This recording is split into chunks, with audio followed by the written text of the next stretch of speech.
Good afternoon, नहीं भाई, good evening हो रहा है तो good evening everybody, how are you? I am fine, what about you? तो आज की वीडियो में हम लोग पढ़ने वाले हैं साइंस का पार्ट 1 और चैप्टर 11 फोर्स एंड प्रेशर, जो कि है फिजिक्स का पार्ट।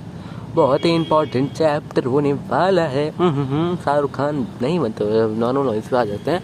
ठीक है, camera focus, camera man focus करो, हो गया।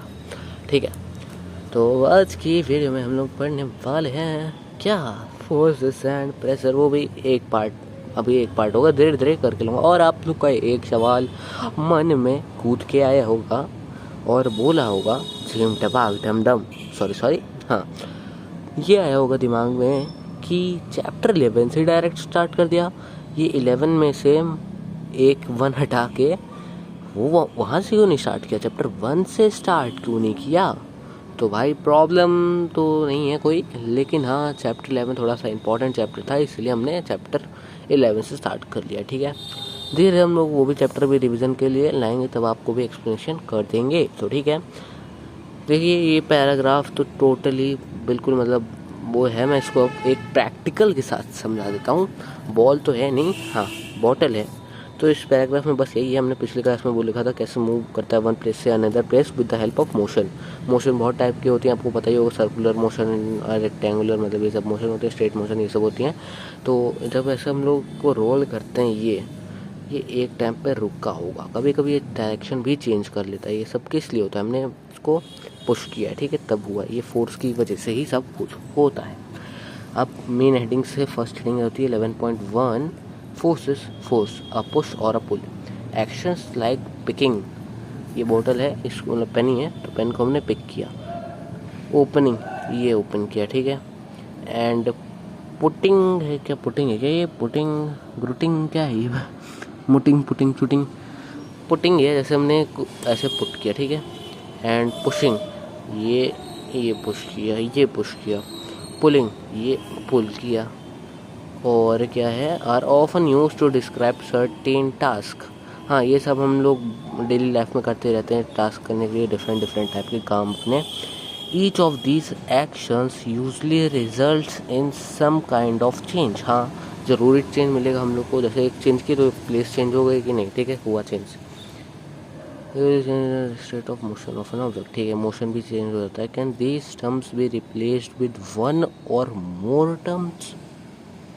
आपका क्वेश्चन है ये, can these terms be replaced with one or more terms? Let us find out, चलिए देखते हैं।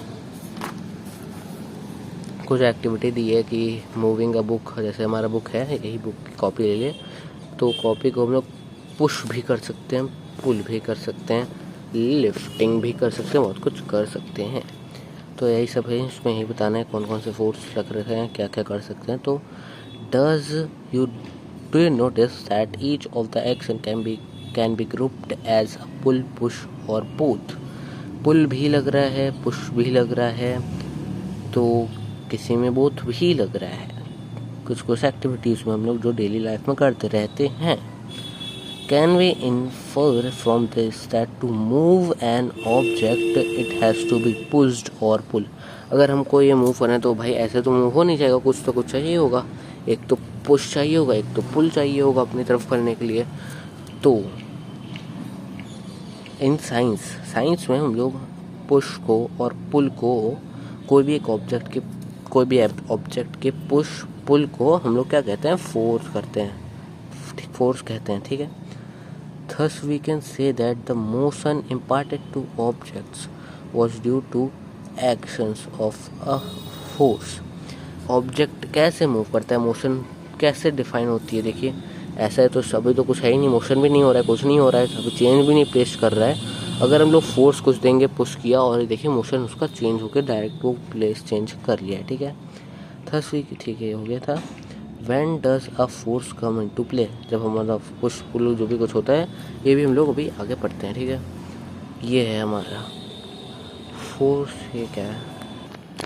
अब हमारी नेक्स्ट हेडिंग आती है, headline, forces are due to an interaction.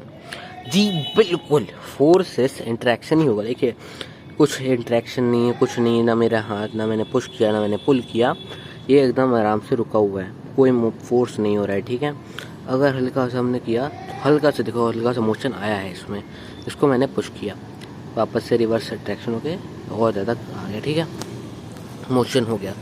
तो हमारा मतलब इससे लग रहा है, पता चल रहा है कि फोर्स के लिए हमें इंट्रैक्शन चाहिए होता है। अकेले एक ऑब्जेक्ट अपना फोर्सेस को फॉलो नहीं कर सकता until it is a ghost. यार ये क्या बोल दिया, ठीक है। Sorry. Suppose a man is standing behind a stationary car. ये कार है हमारी और ये हमारा मैन है। Will the car move due to his presence. क्या अभी कुछ छू नहीं रहा, बस खड़ा है और ये एकदम कार भी एकदम खड़ी है। कुछ होगा, कुछ मोशन होगा, नहीं होगा, ठीक है। Suppose the man now begin to push किया तो कार भी भैया ज़रूर मूव करेगी और फोर्स होगा, ठीक है। पुश होने क्या बोला था, फोर्स होता है, और मतलब इसका मतलब ये है कि ये अपना फोर्स अप्लाई कर रहा है, तभी कार हमारी मूव कर रही है। Note that the man has to push the car to make it move, ठीक है। हमारा देखो, मैन का और कार का जब इंट्रैक्शन हुआ है तभी हमारी जो कार, जब मैन ने फोर्स लगाया इंट्रैक्शन दे के, तब हमारा ये कार मूव हुई है। इंट्रैक्शन जब नहीं था, खाली था, ये खड़ा था, तब हमारा मोशन यानी कि फोर्स नहीं लग रहा था। आता है नेक्स्ट फिगर 11.3, ये सब ABC हैं, ठीक है। सो 3 कंडीशन दैट में, ठीक है, सब इजी है, मैं पूरा को एक फिगर से समझा देता हूँ। 11.3 का ये है, इसमें एक लड़की एक दीदी हैं, एक दूसरी दीदी हैं, एक दूसरों को अपने दूसरों को फोर्स पुल कर रही है, ठीक है, नहीं पुश कर रही हैं, फोर्स ही में आ रहा है, ठीक है। इंट्रैक्शन हो रहा है, ध्यान से देखना, इंट्रैक्शन हो रहा है। ये अपनी तरफ पुल कर रहे हैं, मैन जो हमारे भैया जी हैं, और हमारी जो गौ माता वो अपनी तरफ पुल कर रही है, ठीक है। और ये तो भाई कौन नहीं खेला हो ये वाला गेम, ये अपनी तरफ पुल कर रहे हैं, अपनी तरफ पुल कर रहे हैं और सर्कुलर मोशन दे रहे हैं, ठीक है। तो यही था पैराग्राफ में, इंट्रैक्शन हमारा फोर्स के लिए interaction is necessary even it is 2, 3, मतलब 1 मोर देन 2, 3 कुछ भी हो सकता है, बस हमारा इंट्रैक्शन चाहिए होता है। और अब चलिए इधर से हम लोग आगे पढ़ेंगे अगले दिन। कुछ ज़्यादा चैप्टर बड़ा है नहीं और मेरा तो बुक ही ये सब हुआ है, तो कोई चिंता वाली बात नहीं है, मैं पढ़ा दूंगा तब भी कोई दिक्कत वाली बात नहीं है। बस ये पार्ट 1 था चैप्टर 11 का। अगर समझ कुछ ना आया हो तो कमेंट कर दीजिए यार, आपके लिए शॉर्ट हाजिर कर देंगे। ठीक है। हाँ, 7 मिनट की वीडियो है तो ठीक ही है, पता नहीं जो भी है। और ये रहा हमारा नेचर हमारा पूरा बाहर का। तो मैं सोच रहा हूँ एक टॉपिक और पढ़ा दूँ क्या, एक्सप्लोरिंग फोर्सेस। ये पढ़ाऊँ कि ना पढ़ाऊँ, कि ये पार्ट 2 में पढ़ाऊँ, तो चलिए पढ़ा देते हैं। एक्सप्लोरिंग फोर्सेस, ये रहा। Let us try to learn more about forces. Have you ever seen a game of tug of war? भाई आपने खेला भी होगा, देखने से छोड़ो, खेला भी होगा। In this game 2 teams pulls at a rope. ये गेम है हमारे टग ऑफ वार, ये 2 टीम है, एक अपने पुश करती है, अपने इधर से पुश करते हैं, ठीक है, पुल बोल सकते हैं, पुल करते हैं।